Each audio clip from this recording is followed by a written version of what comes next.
오늘은 베드로전서 2장 말씀을 가지고 성도, 거룩한 사람들의 무리라는 제목으로 말씀을 전합니다. 오늘은 감리교 교회력으로 평신도 주일입니다. 평신도 주일에 대한 기독교 대한감리교 홈페이지의 정의는 다음과 같습니다. 평신도 주일은 평신도가 자신의 정체성과 사명을 재인식하고 결단을 새롭게 하는 계기인 동시에 그리스도 안에서 평신도를 새롭게 정립하는 평신도의 생일입니다. 영성 회복, 교회 회복, 세상의 빛이 평신주간과 주일의 핵심 주제입니다. 라고 정의하고 있습니다. 그 의미가 다시 한번 우리에게 깊이 새겨지는 귀한 시간이 되기를 원합니다. 제가 소망이 하나 있는데요.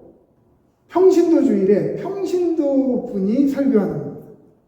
저는 그것을 참 꿈꾸거든요. 실제로 그렇게 하는 교회들도 많고요. 제가 우리 내년에는 우리 권사님들과 집사님들 중에 제비 뽑기를 하든 아니면 제가 뭐 기도회를 해가지고 막 안수 기도를 하든 해가지고 어떻게 이렇게 될 수 있는 방법을 한번 생각해 보겠습니다. 이 평신도라고 하는 말을 사전적으로 찾아보면 교직을 가지지 않은 일반 신자, 성직자가 아닌 일반 교인이라고 나옵니다.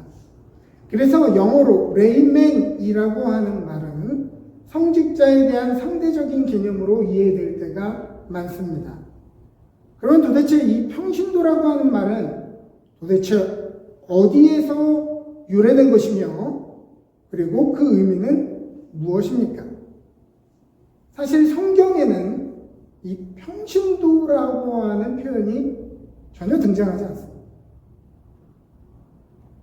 이 라이코스라고 하는 단어가 등장하지 않아요. 제일 먼저 이 단어가 사용된 것은 주 95년 로마의 클레멘트 주교가 고린도인들에게 보낸 편지에서 제사장, 레위인과 대조하여 직분이 없는 모든 사람들을 칭하는 말이었습니다. 이후 가톨릭 교회가 더욱 구체적으로 제도화되면서 성직계급과 평신도라고 나누어지는 이러한 교리가 세분화되었죠. 그러면 성경은 이런 믿음의 무리, 평신도에 대한 어떤 힌트를 제공하고 있습니까? 오늘의 본문은 우리에게 이야기합니다. 그러나 너희는 택하신 족속이요, 왕같은 제사장들이요, 거룩한 나라요, 그의 소유가 된 백성이다 라고 하는 것입니다. 첫 번째, 성경이 말하는 믿는 무리의 정체성 중에 하나는 택함받은 족속이라는 것입니다.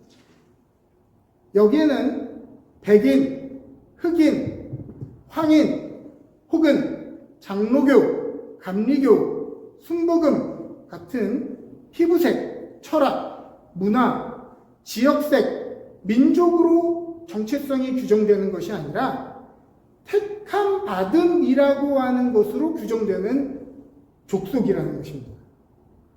이것은 선민의식, 엘리트 의식을 말하는 것이 아니라 소명감에 대한 것이라는 것이죠. 운동선수들의 최고의 영예는 국가대표가 되는 것입니다. 국가대표로 택함받아 우수한 성적으로 조국의 영예를 드높이는 것이 바로 운동선수들의 최고의 영예죠.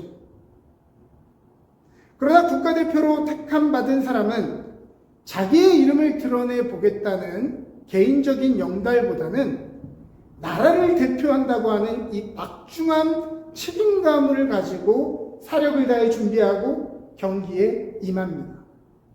내가 잘해야지 라는 마음 넘어서 내가 우리나라의 대표로서 우리나라의 이름을 드높여야지라는 마음을 가지고 책임감을 가지고 살아간다는 말입니다.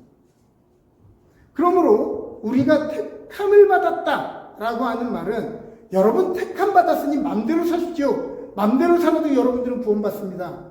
여러분들은 특별한 사람입니다. 여러분들은 선민입니다. 라는 말이 아니라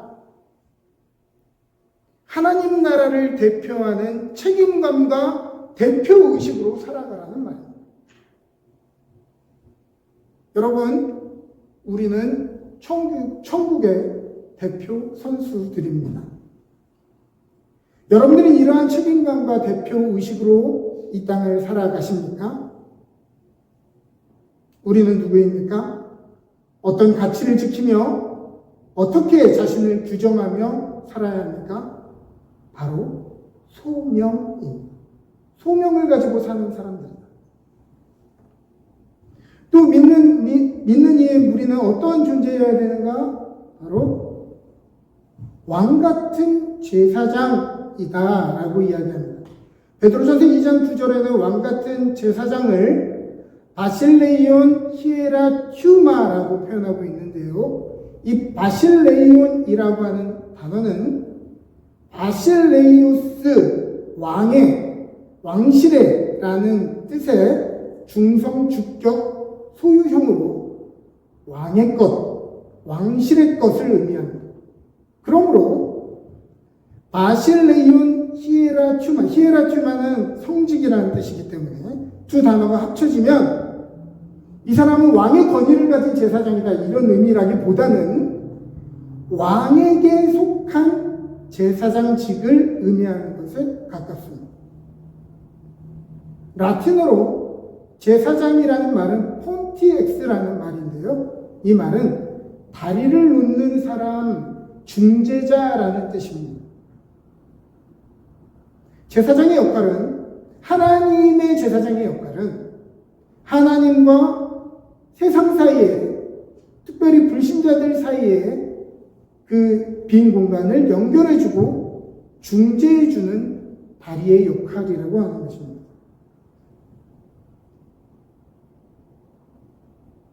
우리는 세상의 가치 문화와 분리하여 담을 쌓고 숨어 지내고 혐오하는 자들이 아니라 하늘의 보좌를 버리시고 인간의 모습으로 성육하신 예수님과 같이 세상의 한복판에 들어가 주여 저들을 불쌍히 여겨 주옵소서 간절히 구하는 중재자여야 합니다. 우리는 오히려 안식일에 병을 고쳐준 예수님을 향해 안식일에 밀을 까불려 제자들과 함께 허기짐을 달래신 예수님을 향해 간음하여 현장에서 잡힌 여인을 대하는 예수님을 향해 비난했던 바리새인의 모습과 더 가까울 때가 많습니다. 예전에 제가 읽었던 어떤 기사 중에 어떤 개신교 신자가 불교 사찰에 불을 지르고 부처님상에 목을 자르고 할렐루야를 외쳤다는 이야기를 본 적이 있습니다. 그 사람은 진리의 수호자가 아니라 범죄자고 미친놈입니다. 여러분 이것들을 보고 감동받으시면 안 됩니다. 절대. 미친놈이에요.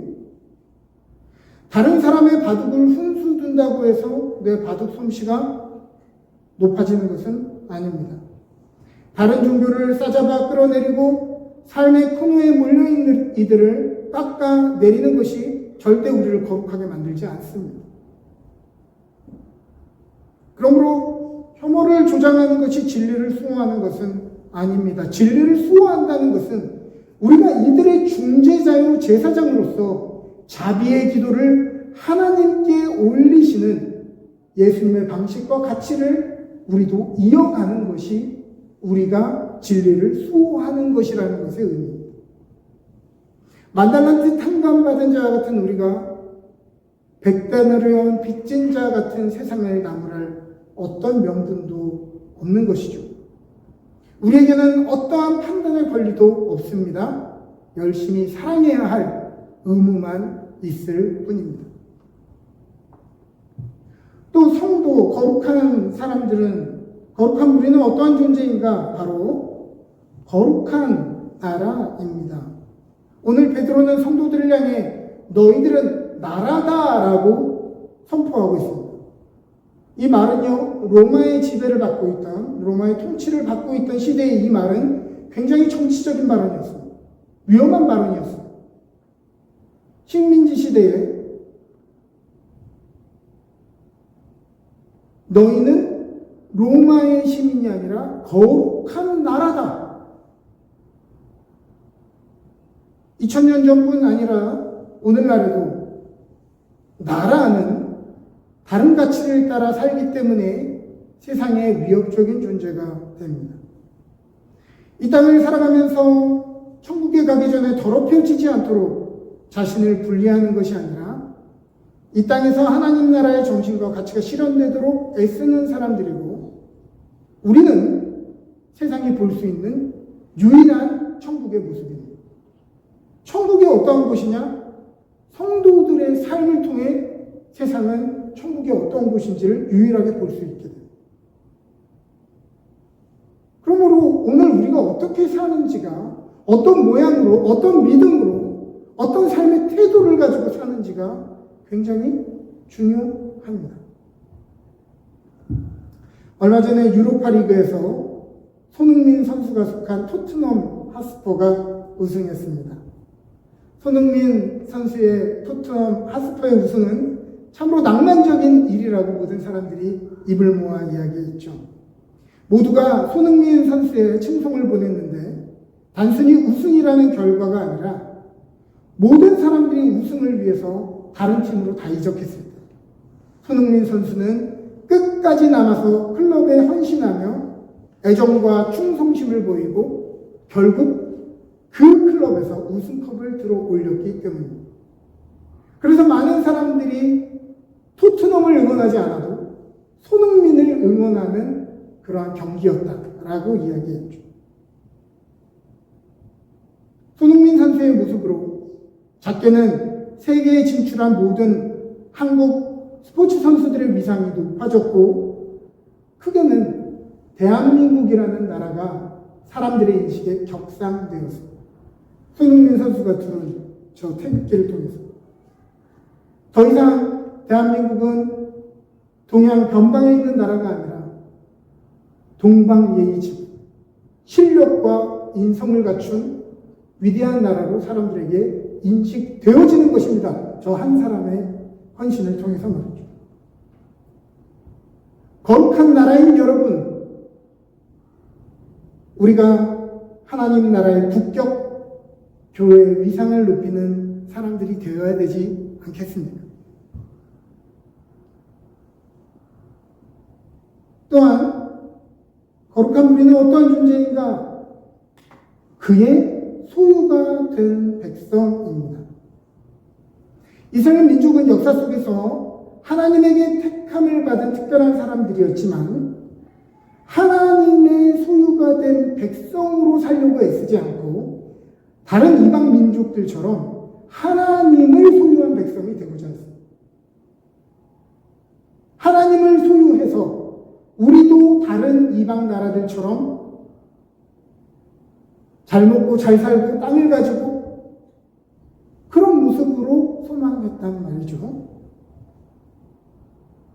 오늘날로 치면 이런 것입니다. 하나님을 믿어서 병이 낫고 재정적 문제가 회복되고 고난이 극복되고 복을 받았다라고 하는 간증 같은 것 말입니다. 이러한 종류의 복의 내용은 기독교뿐만이 아니라 다른 종교에서도 종종 들을 수 있는 것이고 특별한 것이 없는, 특별한 특이점이 없는 것들입니다. 그러면 반대로 오늘 오랜 병을 앓고 있는 그리스도인, 열심히 살지만 여전히 가난 가운데 살아가고 있는 그리스도인, 깊은 고난 가운데 빠져있는 성도들의 삶은 실패한 것입니까? 아니죠. 저는 그렇게 생각하지 않아요. 저는 그렇기 때문에 이런 분들의 간증도 있어야 된다고 생각합니다. 병환 중에 일상의 소중함과 내 생명이 영생에 속했다는 것을 기뻐 기뻐할 줄 아는 고백. 이거 얼마나 훌륭한 간증입니까? 가난할 때 삶의 목자가 되시는 주님을 의지하고 비굴하지 않고 마음의 균형을 잡은 사람의 고백. 이것은 얼마나 훌륭한 간증입니까? 고난이 사라져서가 아니라 고난 중에 한복판에 있지만 고난 중에 돌아보니 결국 다른 것이 복이 아니라 이미 내 삶에 주신 수많은 것들이 복이었으며 주님께 내가 속해 있다는 것이 복이었다는 것을 깨닫는 것. 이것같이 위대하고 뛰어난 간증이 어디 있습니까? 오늘 여러분들은 어떻습니까? 우리의 바람과 기도가 주님의 뜻을 묻고 나를 그 뜻 안에 꺾이기를 갈망하며 하나님의 소유가 되는 것에 맞춰져 있습니까? 아니면 내가 소망하는 모든 바람들이 하나님 안에서 긍정되어지기를 바라죠. 잘 믿어서 우리 자녀들 공부 잘해서 대단한 대학교 가고 대단한 직장 들어가서 어느 정도 연봉을 가지고 사는 것이 우리의 자랑이란 말입니까?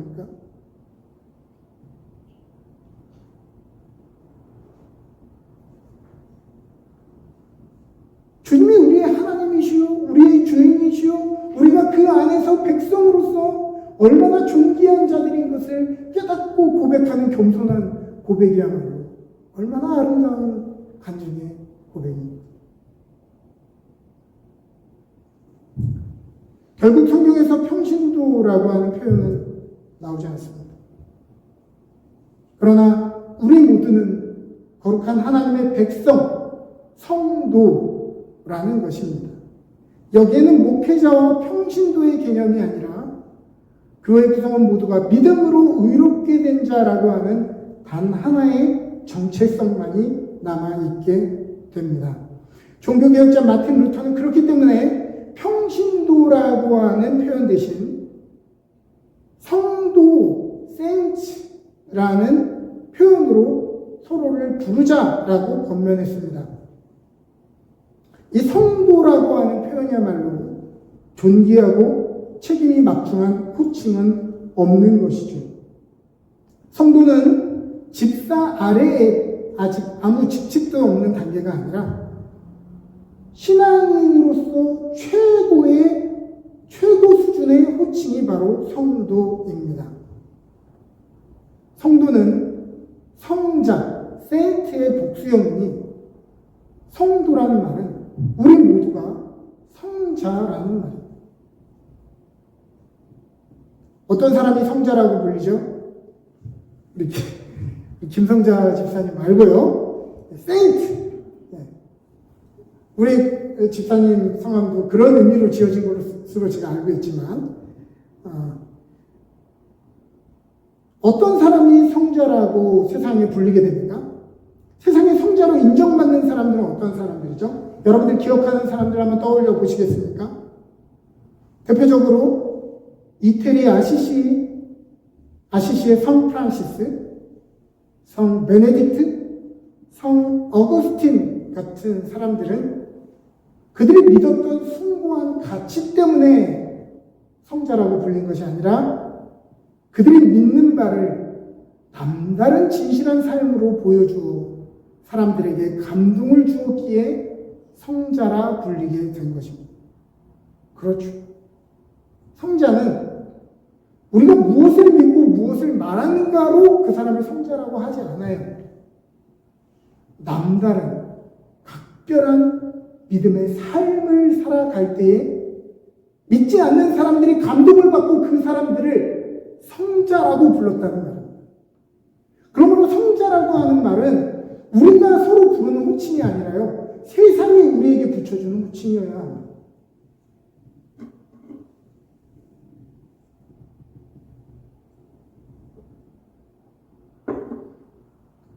그러므로 성도라면 성자 같은 삶의 수준과 공인으로서의 책임감을 가지고 살아야 합니다. 때로 평신도라고 하는 단어가 불편하게 느껴지는 이유는 당신은 목회자고 나는 평신도니까 라고 하는 우리의 책임 면피에 있습니다. 우리 모두의 사명에 대해 목회자에게 책임을 돌리고 또 때로는 윤리적인 기준점을 낮게 만드는 부정적인 표현으로 사용되기도 합니다. 나는 평신도니까 해도 되고 당신은 목회자니까 하면 안 되잖아요 라고 하는 표현 같은 것 말입니다.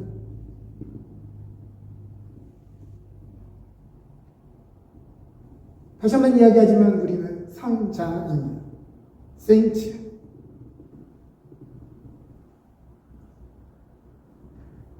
바꿔서 얘기하죠. 우리 모두는 똑같은 거룩한 성자의 역할을 감당해야 되는데 여러분들이 생각했던 목회자는 해도 안 되고 성도는 해도 된다고 평신도는 해도 된다고 생각했던 것들의 주어를 바꿔보십시오. 목회자가 해서는 안 되는 것은 성자인 여러분들도 해서는 안 돼요. 당연한 일 아니겠습니까?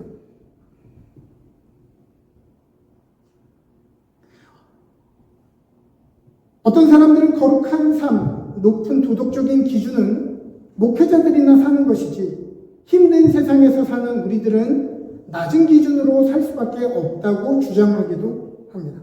저는 이 말에 대해서는 진심으로 공감합니다.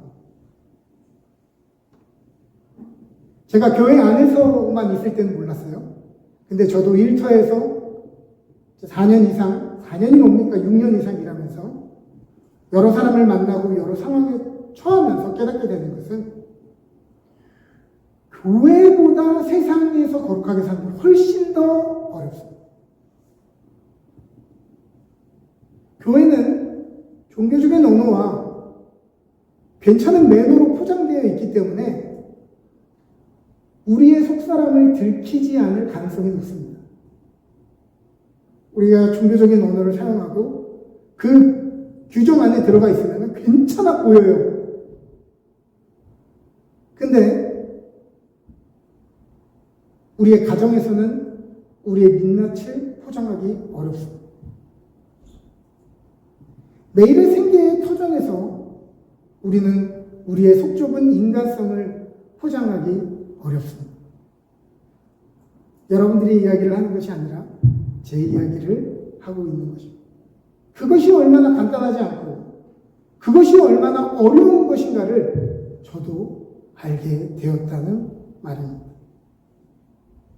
교회에서는 직분도 불러주고 목사님, 권사님, 장로님 직분으로 부르면서 사람들이 존중할 때는 내가 괜찮은 사람인 줄 알았는데 삶의 현장에 가니까 그만큼의 영적, 지성적, 인성의 실력이 되지 못하는 형편없는 우리의 모습을 발견하게 된다는 말입니다. 보네포 목사님의 책 나를 따르라에 그리스도의 제자직에 대한 부분을 보면 다음과 같은 문장이 등장합니다. 루터는 수도원을 떠나 세상으로 돌아왔다.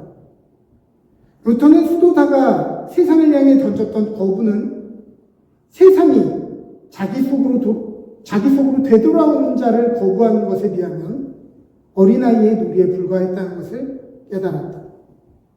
수도원적 삶이라는 특별한 상황 아래 행해지고 수도원이라는 울타리 안에서 쉽게 행해질 수 있었던 특별한 행위가 이제는 세상 속에 있는 모든 그리스도인들에게 주어진 요청이 된 것이다.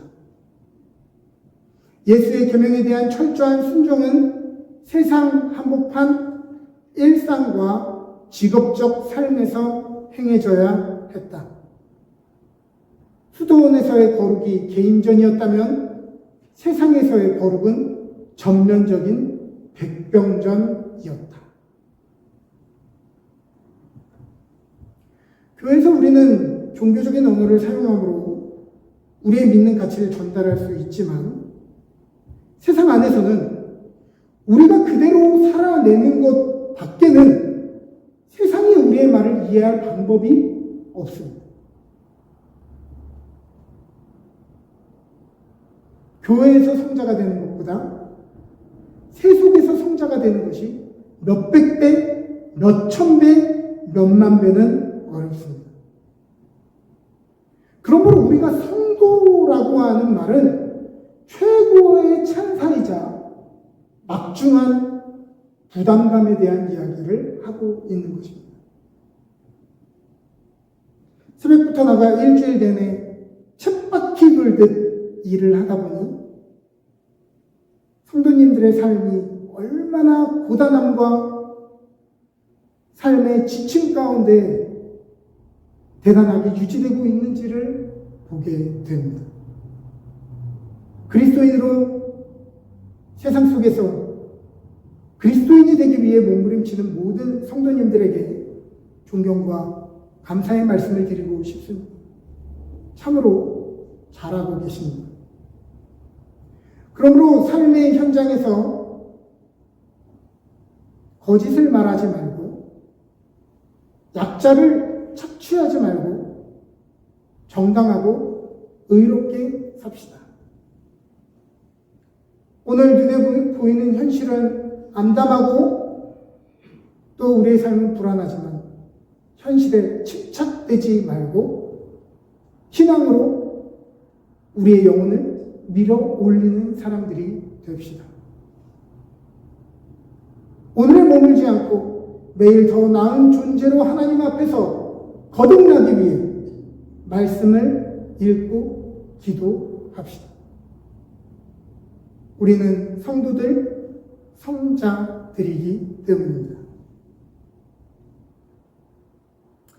제가 여러분들에게만 솔직히 고백하자면 저는 평신도라는 표현을 좋아하지 않습니다.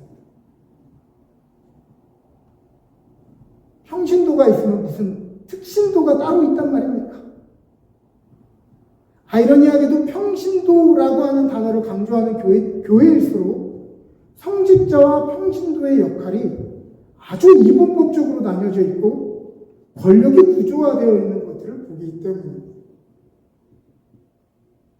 오히려 베드로 사도가 그러했듯 마틴 루터가 그러했듯 본 회퍼가 그러했듯 믿는 이들의 무리를 거룩한 성자의 무리 성도들이라고 표현하고 싶습니다. 그것이 우리의 정체성이요 우리가 나아가야 할 방향성을 제시해 주기 때문입니다. 함께 기도할까요?